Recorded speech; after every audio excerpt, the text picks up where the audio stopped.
I hope everybody has had a chance to get up and move around a bit and more conversation. I'm always very impressed with how active the buzz is in the room between sessions. I'm glad people are connecting and talking to one another. So I have the task of introducing the last panel and the chair, who's then going to introduce me, I think, as well as the other people. So one of those interesting things. But Kathy actually reminds me that what I ought to do is help David a little bit for the end of the day and remind people that, particularly the members of the roundtable, that we need to be thinking about what reflections we have and what syntheses we can offer in the final discussion session.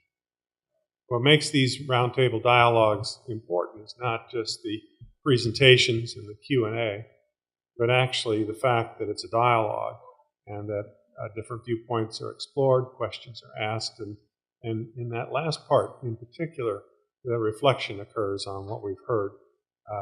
That we think makes a good product in terms of a summary of the discussion that can be useful by many, many more than are actually here in the room or on the web today. So I'd actually ask you to be thinking about that so that when David comes up here after this panel and starts that conversation that you're ready for.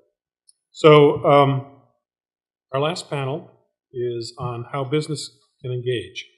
And our moderator is Alex Chen. I'm really pleased to have him here doing this today. He's a fellow with the Clinton Foundation and a member of the Workshop Planning Committee. And so without any further ado, I'll let him take the microphone so he can introduce the rest of us.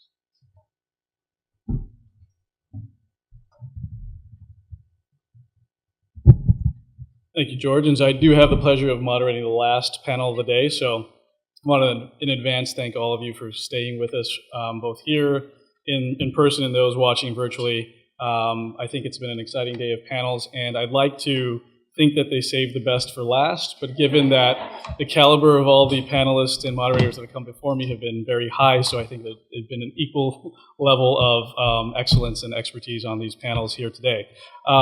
Harking back just to what Kathy mentioned earlier in the day about the purposeful design of the workshop today in terms of guiding participants and people in the conversation around the why, the what, and the how of engagement.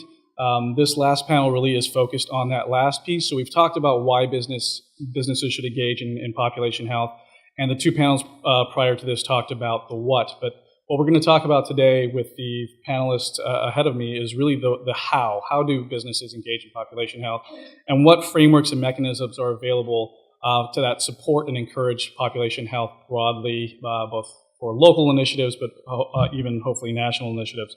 So without further ado, I'll introduce the first speaker again, and I believe it is George Isham. And George is the Senior Advisor of Health Partners, co-chair of the Roundtable, and a member of the Workshop Planning Committee. So please help me in welcoming George back up to the dais.